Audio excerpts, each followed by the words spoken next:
Bonjour à toutes et à tous, bienvenue à ce Good Morning Market.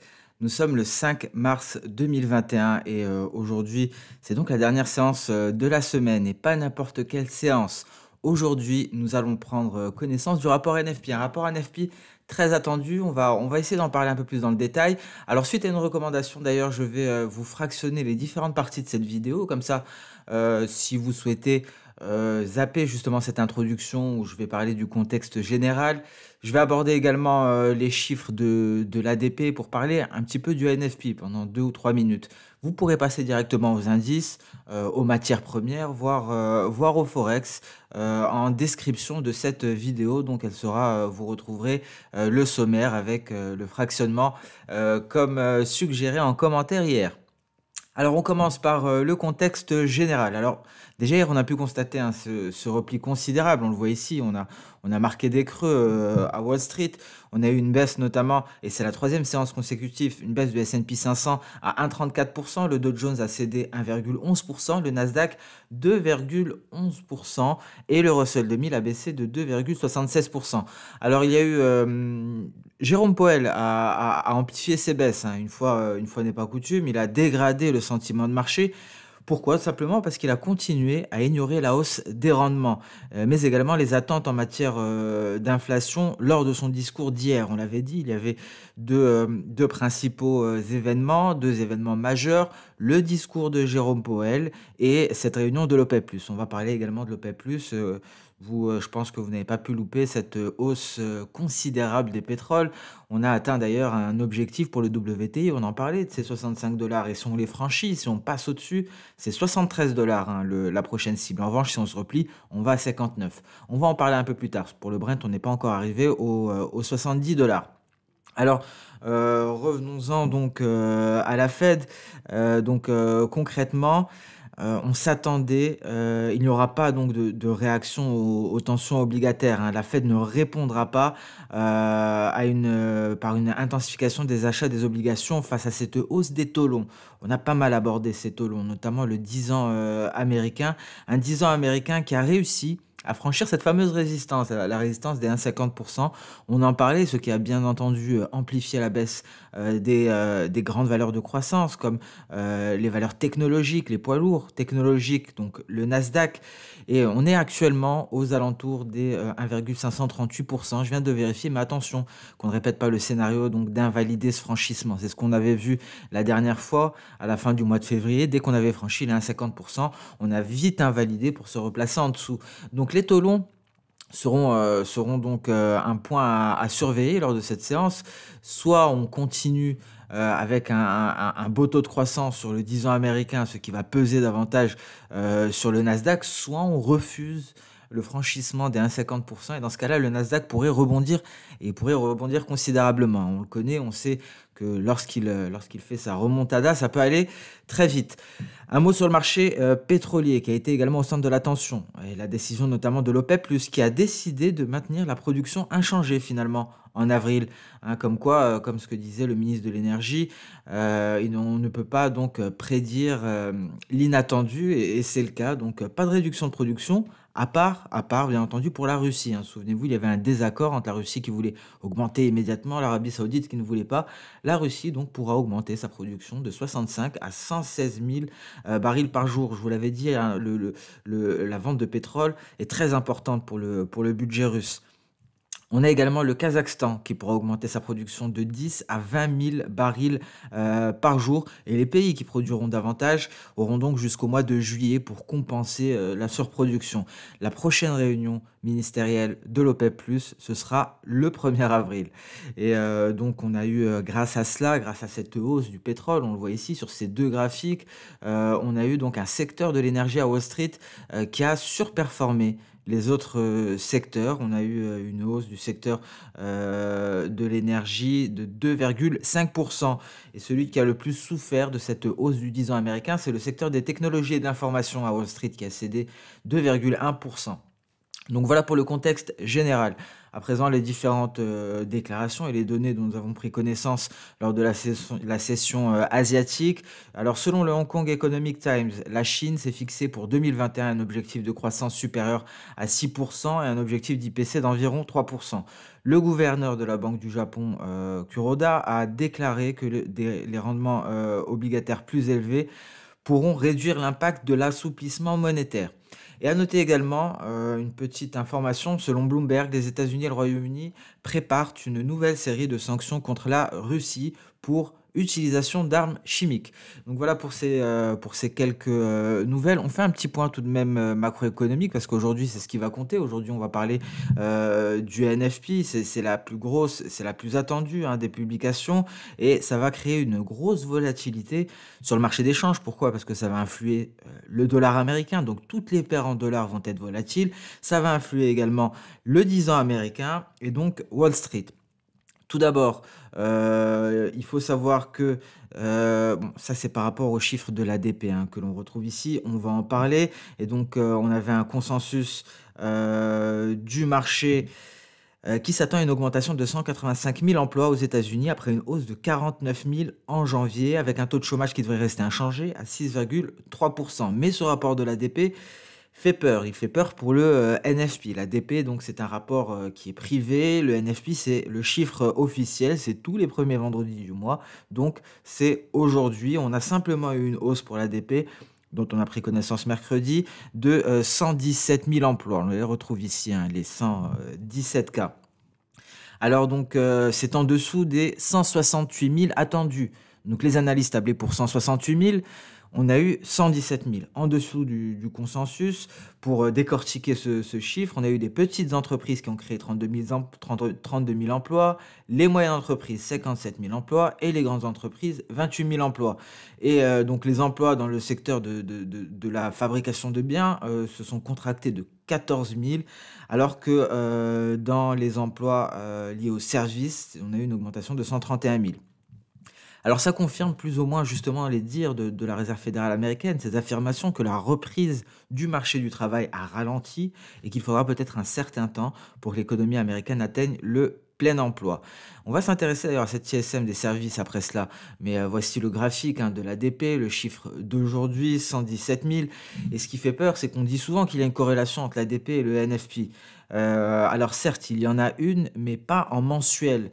Il y a une corrélation entre l'ADP et le NFP qui est à plus long terme, parce que les deux publications ne peuvent pas évoluer dans des directions opposées, des directions différentes pendant une période prolongée. Donc, à moyen terme, à court terme, il n'y a pas de corrélation. À long terme, il y en a une. Mais donc, ça fait quand même peur aux opérateurs. Et on va tout de même décortiquer très rapidement. Après, on pourra passer à notre analyse habituelle. C'est un petit point macro important avant la publication du NFP. Il faut savoir que l'ISM des services américains a chuté de 58,7. On retrouve ce chiffre ici en janvier pour aller atteindre les 55,3 en février. Donc ça fait état de la plus faible croissance du secteur des services depuis la contraction considérable de mai, ce qui est dû aux contraintes hein, sur l'offre et à la hausse des prix également. Décidément, on en parle tous les jours. Alors les nouvelles commandes, les voici. Nous avons également un repli des nouvelles commandes, on peut le voir ici, mais également un autre sous-indice de l'ISM des services qui est l'emploi. Employment, que l'on retrouve ici. On a un repli. En janvier, on est à 55,2. En février, on est à 52,7. Ce qui montre que les employeurs sont moins enclins à embaucher. Et cela, par contre, ça pourrait se refléter sur le NFP. Donc voilà ce qui parle le plus. C'est justement cela. C'est l'employment, l'emploi, ce sous-indice de l'ISM des services qui pourrait se refléter sur le NFP. Et donc concrètement, hein, selon les données de l'ISM que l'on a devant nous et l'ADP dont on a parlé avec 117 000, ça indique clairement un ralentissement de la reprise du marché du travail américain et on pourrait avoir confirmation des données du NFP, ce qui donnerait à la Réserve fédérale américaine plus de raisons de maintenir le QE, le quantitative easing. Donc voilà pour cette petite parenthèse. On va à présent parler technique, analyse technique, et d'ailleurs ça commence d'une manière assez volatile, hein. On est allé marquer un cru ici pour le DAX, on repart à la hausse. Pareil pour le CAC 40 qui refuse, hein, de sortir de son nuage par le bas. On va voir cela plus dans le détail. Et je vous l'ai dit également sur le marché des changes, mais on va parler de ça. On a eu un gap baissier, on l'a comblé, ici on le voit. On est toujours loin du précédent record historique d'avant pandémie, mais donc on est plus ou moins à l'équilibre à l'heure actuelle. Voilà ce qui s'est passé d'un point de vue intraday, c'est-à-dire en H4. On essaie d'avoir plusieurs visions, je vous le rappelle, la vision journalière, parce qu'il faut toujours avoir une vision globale pour savoir où on va. Ensuite, on essaie de zoomer, on essaie de décortiquer concrètement. Quand on passe du journalier au H4, c'est un chandelier japonais journalier. Ici, nous avons ce chandelier que l'on va décortiquer en plusieurs H4, ce qui nous permet d'avoir une meilleure précision. Et là, en H4, on est dans un drapeau, on a tenté une sortie qui a été invalidée, on a marqué un nouveau sommet record historique au passage. On repart à la baisse, on teste notre nuage, et là on a une grosse résistance, c'est notre Kijun. Et donc pour l'heure, on est encore une fois neutre, hein, comme nous l'avons dit hier, il faudrait une sortie par le haut ou par le bas. Ce genre de drapeau, normalement, on en sort par le haut. Après, on pourrait bien entendu aller chercher à nouveau ce niveau des 13 660 points, hein. Ce n'est pas, on ne va pas, il y a plus de probabilité. L'analyse technique, le chartisme, c'est une question de probabilité. On sait que lorsqu'il y a telle ou telle formation, par exemple une épaule tête-épaule à l'issue d'une tendance haussière, il y a une probabilité il me semble, environ 80% que la tendance se retourne, qu'on repart à la baisse. C'est pour ça que c'est une figure de retournement. Il y a d'autres figures, ce sont des figures de continuation. C'est-à-dire on consolide dans une figure comme un triangle symétrique, et il y a une meilleure probabilité que l'on continue la précédente tendance, c'est-à-dire la précédente tendance haussière, que l'on ait un retournement de tendance. C'est ça le chartisme, c'est une affaire de probabilité, et selon ce que nous dessine le graphique, on a élaboré des probabilités d'un retournement de tendance, d'une continuation de tendance, ou parfois même d'une période de range. Voilà pour cette petite parenthèse. Est-ce que les données H1 nous apportent davantage? Simplement qu'on est passé sous le nuage, hein, mais concrètement, encore une fois, il faudrait vraiment un passage sous la borne inférieure de ce drapeau canal baissier pour envisager de nouvelles perspectives baissières. Le Nasdaq. Le Nasdaq, voilà pourquoi c'était en données journalières, on est en D1. Voilà pourquoi justement Fibonacci était une parfaite illustration pour ce Nasdaq. On le voit, on a franchi ici les 61,8%, ce que l'on disait hier. Lorsque l'on casse un support de Fibonacci, c'est pour aller chercher le prochain, et on est allé chercher le prochain, c'était les 50%. Alors à présent, à quoi s'attendre? Alors là, moi par contre, je reste prudent. Je reste prudent, les deux scénarios sont possibles, bien entendu, mais tout dépendra des taux longs, du 10 ans américain. Certes, on a franchi les 1,50%, mais la dernière fois, on les a franchis, le marché l'a rejeté, on est reparti à la baisse, on est allé, c'était un support, on le pensait acquis, on est reparti en dessous, c'est redevenu une résistance. Alors maintenant, de deux choses l'une, soit le 10 ans américain progresse, continue sa belle remontée en direction des 1,80%, dans ce cas-là, on casse les 50% de Fibonacci, on va chercher ce niveau très important des 38,2% aux alentours des 11 911 points, soit, et là Ishimoku me dit que c'est ce qui est le plus probable, soit on repart tester les 61,8% et on repart tester concrètement le haut de notre nuage. Pourquoi Ishimoku me dit que c'est le plus probable? Tout simplement parce qu'on a cette Chikuspan. On l'avait dit, le signal a été validé parce qu'on a franchi ici la Kijun. Donc on a de l'espace devant nous pour que les plis se replient. On n'a plus cet espace. On a rencontré le nuage. Il faudrait vraiment quelque chose de fort pour que la lagging span accepte d'intégrer le nuage. Il lui faudra le franchir dans son intégralité. Et cette chose forte, justement, ça serait le 10 ans américain qui parvient à s'éloigner d'un 50%, qui valide cette cassure une fois pour toutes. D'un point de vue Ishimoku, prudence. La Chikuspan ici, qui représente les cours à la clôture, 26 périodes dans le passé, hein, vous le voyez, c'est exactement le même comportement que les cours, tout simplement parce que c'est les cours, mais à la clôture, que l'on met 26 périodes dans le passé. Et ces cours-là interagissent avec tout, avec les chandeliers japonais, la Kijun, la Tenkan. Et c'est cette interaction qui nous intéresse, parce que c'est ça qui nous donne la validation du signal. Et ça interagit, et on peut le vérifier, on peut le voir ici. Vous voyez comment on a rebondi sur le bas de cette mèche inférieure pour repartir à la baisse. Ça nous a fait quoi d'un point de vue des cours? Ça a freiné la hausse. Ça a freiné cette tentative haussière. Donc là, on avait un obstacle. On pouvait se dire déjà à ce niveau-là, tiens, j'ai un obstacle. Est-ce qu'on va réussir à franchir les cours? Peut-être pas. Et effectivement, on ne l'a pas fait parce que la Greenspan s'est repliée. Elle a refusé d'attaquer cette bougie. Elle n'a pas réussi. Elle est partie à la baisse. Par contre, elle a bien franchi Tenkan et Kijun. À partir du moment où elle a franchi Kijun, on avait tout ça. On avait une marge de manœuvre considérable. Et donc, à partir de là, ça correspond à ce repli, la traversée du nuage et jusqu'au 50% de Fibonacci. Donc, voilà comment avoir mélangé, si je puis dire, les raisonnements. Ishimoku est très puissant, on peut l'utiliser sans rien d'autre. Mais lorsque l'on ajoute d'autres outils de temps à autre, ça nous permet d'avoir des confirmations. Et ce n'est pas une science exacte, l'analyse technique. On a besoin de confirmation, ce n'est pas une simple addition. On sait que 2 plus 2 est égal à 4. Il ne peut rien, il n'y a pas d'autre scénario possible. 2 plus 2 est égal à 4, c'est vrai aujourd'hui, c'était vrai hier, ça sera vrai demain. L'analyse technique est beaucoup plus incertaine. Ce n'est pas une science exacte, c'est un raisonnement qu'il faut maîtriser. Et des fois, ça nous aide d'ajouter un autre outil. C'est pour ça que des fois, je vais ajouter les retracements de Fibonacci. Des fois, je vais ajouter une moyenne mobile 100, une moyenne mobile 200, exponentielle ou simple. Il n'y a pas de recette magique. Il faut simplement essayer de voir ce qui correspond le mieux à notre scénario, ce qui peut l'invalider, ce qui peut le confirmer. Ici, les Fibonacci étaient très pertinent. Et donc, on va mélanger ces deux raisonnements, Fibonacci et Ishimoku. On a un support. Au moment où on atteint ce support, la Chikou-span s'attaque au nuage.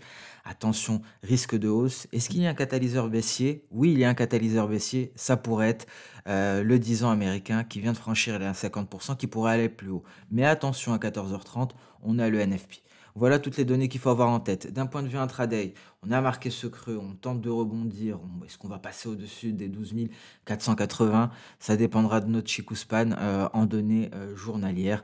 Le donné H1 nous rapporte rien de plus, à part une très belle résistance ici à 12 555. Pourquoi je passe en H1? Parce qu'en H1, on a beaucoup plus, on calibre. En H1, c'est vraiment c'est sur le H1 qu'on va entrer en position. Et justement, ces niveaux-là, c'est ceux qu'on utilise pour entrer en position, pour avoir une meilleure précision. On affine notre raisonnement sur le H1. Vous le voyez, c'est ce qu'on a fait. En journalier, on a planté le décor, on a mis notre, si je puis dire, notre scénario en place. On voit ce que nous apporte le H4. Le H1, on affine, on regarde les différents supports et résistances. On a ici un beau niveau. C'est notre Kijun en palier. Je vous rappelle que la Kijun, lorsqu'elle est en palier, comme ça, à l'horizontale, elle est beaucoup plus forte. C'est un gros niveau de support et de résistance. Il en va de même pour la SSB.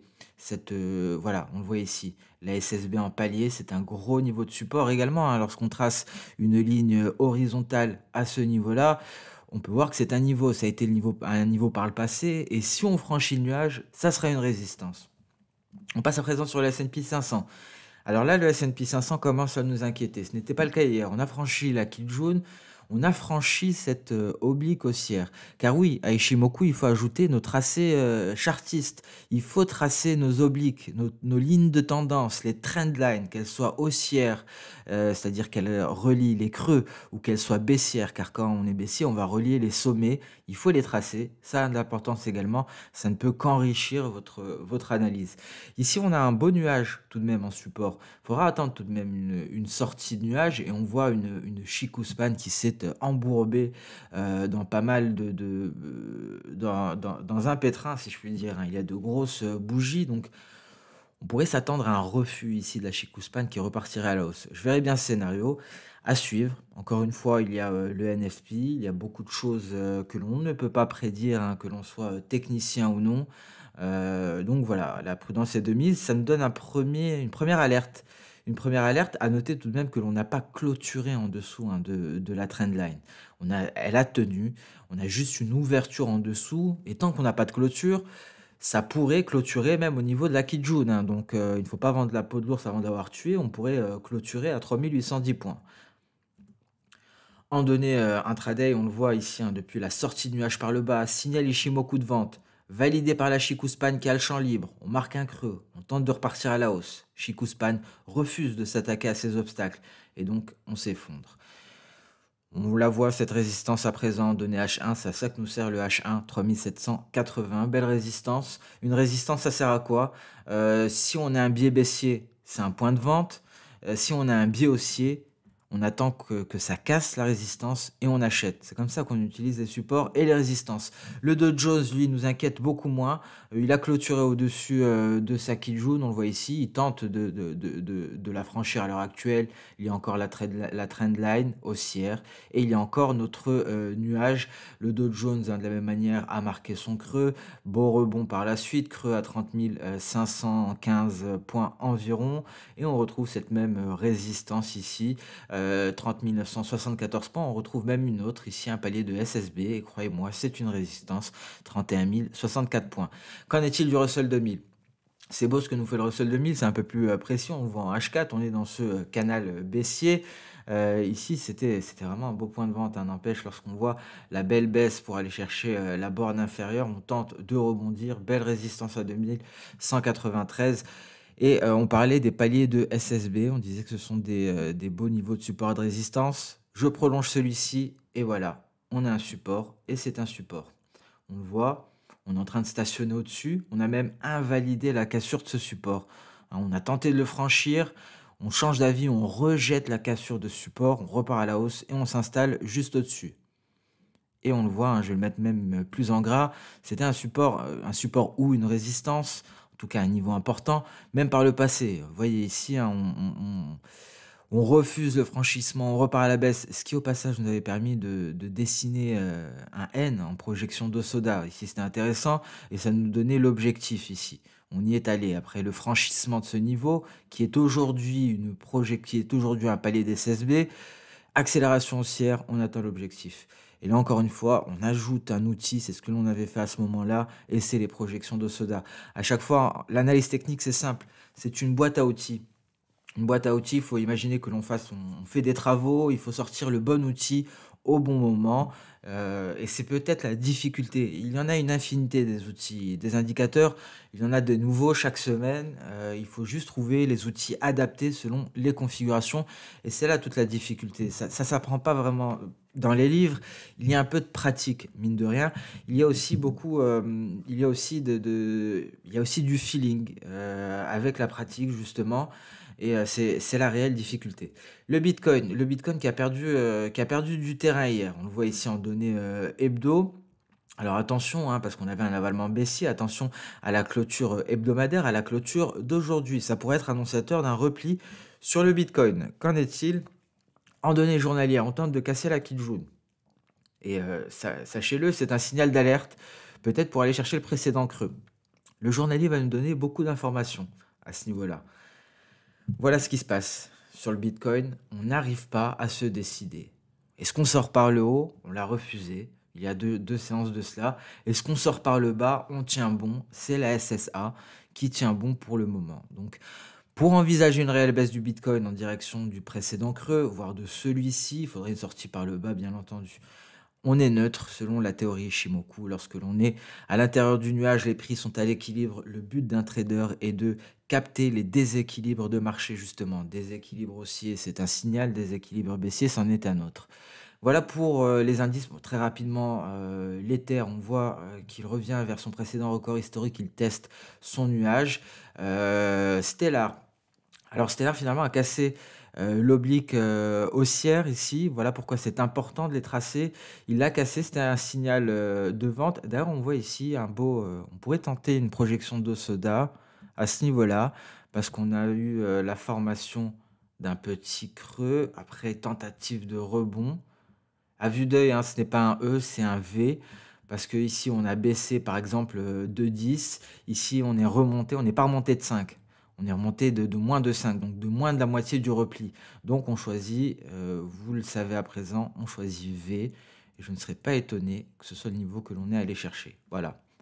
Voilà comment on utilise les projections d'Osoda. Par exemple, lorsqu'on a un signal de vente avec sortie de nuage par le bas, cassure de trendline, on a le rebond, on a le pullback, on a un point haut intermédiaire. Là, on sort l'outil projection d'Osoda pour avoir un objectif. On passe à présent sur le compartiment des matières premières. Il s'en est passé des choses sur les matières premières hier. Le gold y va en mensuel, il va vers ce support de long terme, cette Kijun. Attention, hein, en cas de cassure de la Kijun en mensuel et de clôture en dessous, il y a un trou d'air ici, on pourrait se replier considérablement.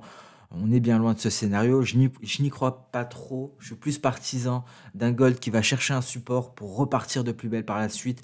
Ce support, on en parle depuis longtemps. Ce support, même en hebdomadaire, on y va. On va le chercher. En journalier, on y voit beaucoup plus clair. Nous avons l'un de nos outils favoris, les retracements de Fibonacci. On atteint un support à présent, les 1691.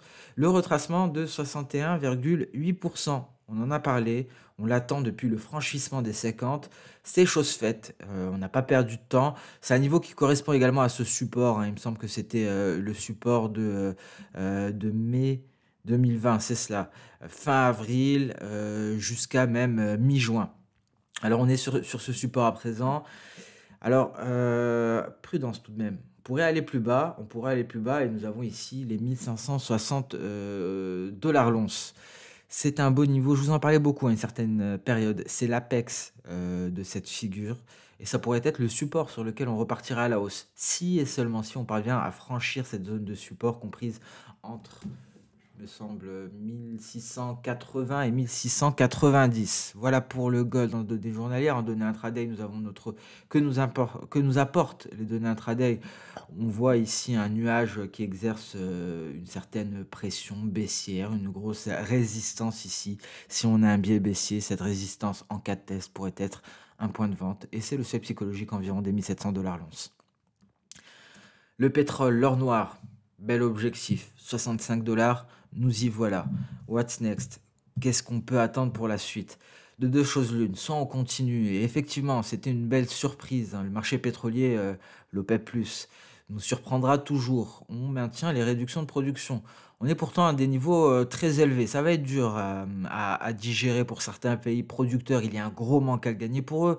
L'Arabie Saoudite peut se le permettre, certes. La Russie a mis pression et la Russie et le Kazakhstan arrivent à faire office à être les seuls à pouvoir augmenter leur production tout simplement. Donc si on casse les 65 dollars le baril pour le WTI, direction 73 dollars.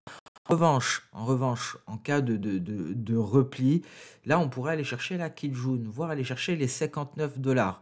Ça fait longtemps qu'on n'a pas touché notre Kijun, hein, en données journalières. Ça fait depuis le 5 janvier 2021. Et c'est ce que l'on appelle le retour à la moyenne sur Ishimoku. Lorsqu'on ne teste pas cette moyenne, car Tenkan et Kijun, au final, ce sont des moyennes. La Tenkan, c'est une moyenne de court terme. La Kijun, on peut les voir comme des moyennes. La Kijun, c'est une moyenne de moyen terme. Et ce qu'on appelle en économétrie le return to the mean, le retour à la moyenne. On pourrait le voir. On pourrait le voir sur le WTI. Là, ce serait un retour en direction des 59 dollars. Parce qu'entre-temps, la Kijun va monter quelque peu et elle pourrait être à 59 dollars au moment du repli. Donc voilà pour les deux scénarios. Ici, très belle hausse. On la voit, cette envolée du pétrole. Voilà pourquoi j'étais plutôt... j'étais très prudent sur le pétrole, hein. Tout était vraiment possible à ce moment-là. Vous voyez ici en H4, on refusait de sortir par le bas du nuage. On était plus sur un signal de vente qu'autre chose. Décision de l'OPEP+, on se téléporte, on va directement à un objectif ici des 65 dollars. Le Brent, lui, est beaucoup plus loin de son objectif des 70 dollars. Souvenez-vous, hein, c'est le niveau que le Brent devrait atteindre. On est à 67,96. Déception, gaz naturel qui casse la borne inférieure. Alors, je me suis trompé. Je me suis trompé, mais à coup pas sur le gaz naturel. Je vous avoue que c'est l'une des matières premières les plus difficiles à trader, très difficile à dompter. C'est pour ça que j'étais content, hein, enfin, content d'un point de vue, bien entendu, trading. Lorsqu'il y avait eu la vague de froid, pour une fois, c'était simple. C'était cette hausse. Pour une fois, c'était simple sur le gaz naturel. Et là, effectivement, mais à coup pas, on part à la baisse. On a franchi la borne inférieure de ce petit canal haussier. Copper, très belle situation technique hier, c'est allé très vite, hein. Il y a plusieurs facteurs à cela. On en a parlé pendant la vidéo matières premières et fondamentaux. Je vous ai rédigé un article hier aux alentours d'11 heures par rapport à cela. Les facteurs dont le dollar américain, la hausse des stocks, notamment à Shanghai, on en a parlé, hausse faramineuse des stocks de métal rouge. Mais attention, on a également un facteur baissier, l'impulsion du crédit en Chine, qui donne un premier signal d'éventuel repli du copper. Alors je vous épargne le détail. En tout cas, on a eu cette figure en ETE. C'était très beau avec la cassure de la EMA 100. Cassure par un gap de rupture, gap breakaway, accélération baissière, on casse la ligne de coup, on va au précédent support. Rebond, pullback vers la ligne de coup. C'est très fréquent lorsqu'on casse une ligne de coup d'une figure en ETE, ce pullback, c'est ce qu'on appelle la deuxième chance pour les vendeurs, pour ceux qui ont raté le train. Et c'est même plus judicieux d'attendre ce pullback, même s'il n'intervient pas à tous les coups. Lorsqu'il intervient, c'est une deuxième, première chance plutôt. Et après, on peut s'attendre à un approfondissement du repli pour aller se rapprocher des 8 400 $ la tonne, plus aux alentours des 8 440, hein, au milieu de ce gap du 18 février. On passe à présent sur le marché des changes. On a déjà pas mal tardé. J'aimerais vous publier cette vidéo le plus vite possible. Le billet vert, c'est très beau. C'est très beau le billet vert avant le NFP. Euh, on a parlé de cette configuration. On est à ce niveau-là concernant la configuration. Impulsion haussière. On a un palier de Kijun. On a un palier de Kijun. Ça nous freine pour le moment. Le NFP décidera de la suite. Soit on arrive à clôturer au-dessus. C'est un graphique hebdomadaire. On est vendredi et ce sera la clôture hebdomadaire. Très important parce que la prochaine cible pour le billet vert, c'est tout simplement les 94 600 environ, et donc cette EMA 100, et donc se rapprocher du contact avec le nuage, comme ici, hein, on était à l'EMA 100, contact avec le nuage, intégration, et on repart avec une belle tendance haussière. Très important pour le billet vert, et donc bien entendu, c'est pour ça que les paires en dollars sont en train de souffrir, sont en train de replier en ce moment. On va voir l'euro-dollar qui a finalement cassé les 1,20, et là, on pourra aller plus bas. On allait 1,18 à aller chercher d'abord. Qu'en est-il tout d'abord en données journalières? Beau signal Ishimoku, signal d'achat qui n'a toujours pas été confirmé. On est à un moment crucial d'un point de vue Ishimoku en données journalières. On est sur le haut du nuage. Alors, est-ce que le dollar américain va valider son signal d'achat qui nous a été donné par sortie du nuage par le haut? La réponse, c'est à la clôture journalière. La réponse dépendra bien entendu du NFP. En tout cas, on est sur une importante résistance, étant donné que notre lagging span, notre Chikou span, tente de sortir du nuage. Si on en sort, on va chercher un précédent support, hein, qu'on retrouve ici, et ce serait la target. Pour le dollar américain, ce qui pourrait entraîner une intensification de la baisse de l'euro-dollar, car ici c'est l'euro face au dollar américain. Donc si le dollar américain se renforce, avec un euro, on a beaucoup moins de dollars américains. Donc baisse de l'euro-dollar. On est actuellement aux alentours des 1,1926. Attention à un éventuel retour au 1,18. Attention à une baisse qui pourrait s'approfondir à 1,1780. Encore une fois, tout dépendra du NFP, tout dépendra de la clôture journalière du billet vert, tout dépendra de la clôture hebdomadaire du billet vert qui pourrait annoncer une belle hausse du dollar américain. Voilà en données intraday à quoi ça ressemble. Depuis la cassure de ce support, on le voit, belle accélération baissière, on approfondit la baisse. Donc, bien entendu, le billet vert se renforce, les autres devises cotées en dollars américains souffrent, dont l'AUD-USD qui est en train de casser ici cette moyenne mobile à 50 périodes, direction le retracement de Fibonacci à 38,2%. Hein. Nous avons utilisé toute la précédente hausse, nous avons donc tous nos niveaux, on a eu du mal, on n'a pas réussi à se maintenir au-dessus des 23,6, ce qui nous permettrait d'aller chercher les précédents sommets. On casse le MA50, ça vient confirmer la faiblesse, on va chercher probablement les 38,2.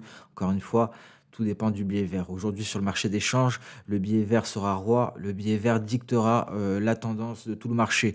Le GBP-USD, du coup, vu la force du billet vert, refuse le franchissement de cette EMA 100, repart à la baisse. Ça se concrétise par un franchissement de Tenkan, en hebdomadaire, cassure de Kijun en journalier, et donc repli considérable 1,3820 pour le câble. Pour le GBP USD, NZD USD également, fort repli. On n'a pas réussi finalement à franchir la Kijun. On est en train d'intégrer le nuage, on est en train de casser un important support. On pourrait aller chercher ce creux là qui nous avait servi pour avoir un éventuel objectif. Et si on casse ce creux là qui nous a servi pour faire cette projection d'Osoda, on pourra la supprimer et l'annuler car on aura fait un nouveau creux. GBP, CHF, léger, repli après avoir atteint donc un bel, objectif. On marque une pause, hein, c'est ce qu'on l'on a fait la dernière fois. Peut-être qu'on va approfondir la baisse en direction de ce support avant éventuellement de partir, de plus belle à la hausse. USD CHF, on a atteint l'objectif, on a atteint le précédent sommet, ça s'est fait en une séance, hein, le l'USD CHF n'a pas perdu de temps, l'USD gagne du terrain tout simplement. Le prochain niveau, si l'USD continue, ce sera ce support-là. On raisonne simplement en précédent support d'un point de vue historique et c'est ce niveau-là, les 0,9366. Euronoc, bon, c'est ce qu'on avait dit il y a quelques séances. On s'attendait à un éventuel test de la Kijun. L'Euronoc le fait plus doucement que prévu. Après cela, on pourrait peut-être s'attendre à une baisse un peu comme ce que l'on avait vu ici. C'est une configuration qui ressemble, hein, de plus en plus à cela. Cette petite hausse avec une éventuelle impulsion haussière avant de repartir à la baisse. À suivre pour l'Euronoc, hein, pour le moment, il n'y a pas de signal. On reste prudent. 4 CHF, on a atteint l'objectif. Je vous rappelle, on l'avait déterminé simplement comme précédent support. On se replie au contact de ce dernier. NZD, USD, on en a parlé. USDN, c'est très beau de voir cela. En hebdomadaire, on va faire très attention à la clôture. On avait un signal d'achat, franchissement du nuage. Et on a notre lagging span ici qui est en train de se libérer. Elle a son dernier obstacle, c'est notre nuage. Et voilà, ce Good Morning Market touche à sa fin. Je voulais prendre une petite minute pour vous remercier pour tous ces commentaires d'hier qui m'ont vraiment fait très plaisir. Vos retours m'ont vraiment fait très très plaisir parce qu'il faut savoir que c'est très important pour moi d'avoir des retours. C'est très important pour moi de vous aider à progresser. En tant qu'analyste chez un broker, pas analyste chez une banque institutionnelle ou autre, mon but, c'est vraiment de vous donner des outils, des armes pour vous battre et pour vous aider à maîtriser les marchés. Concrètement, comme je dis souvent, le but n'est pas de vous donner du poisson, mais de vous apprendre à pêcher. C'est vraiment cette transmission qui est très intéressante, transmission de connaissances. C'est quelque chose qui n'a pas de prix. On peut vous donner des signaux à tout va, vous allez gagner ou perdre, ça s'arrête là, vous passez à autre chose. Mais lorsqu'on vous transmet vraiment quelque chose, un savoir, vous n'oubliez pas, ça vous sert toujours. Personnellement, je me rappelle de ceux qui m'ont appris des éléments clés en analyse technique, que ce soit sur Ishimoku ou autre, et je ne l'oublierai jamais. Je me rappelle également de tous ceux qui m'ont appris des choses, que ce soit dans le domaine du sport ou autre. C'est très important, c'est beaucoup mieux d'apprendre soi-même à utiliser des armes et à se battre, d'apprendre soi-même à pêcher plutôt que de dépendre de quelqu'un. Et donc de voir que justement ces Good Morning Market vous permettent d'évoluer, que ce soit en termes d'Ishimoku ou autre, ou peut-être d'acquérir un certain raisonnement, c'est vraiment une réelle satisfaction et je suis très content de voir ces retours-là. Et donc je vous remercie. Je vous remercie pour votre fidélité. Je vous remercie également pour votre confiance parce que ça fait preuve d'une réelle confiance dans un milieu où il y a beaucoup d'arnaques, il y a beaucoup de marabouts, si je puis dire. Et donc de voir que vous me témoignez cette confiance, ça me fait très plaisir. Donc merci à vous, merci pour tous ces commentaires. Je vous souhaite une excellente séance de trading, une séance de trading qui sera mouvementée. Bon courage, excellent week-end. Cet après-midi, en début d'après-midi, on va parler action. Et sinon, on se donne rendez-vous dès lundi pour le prochain Good Morning Market. Au revoir.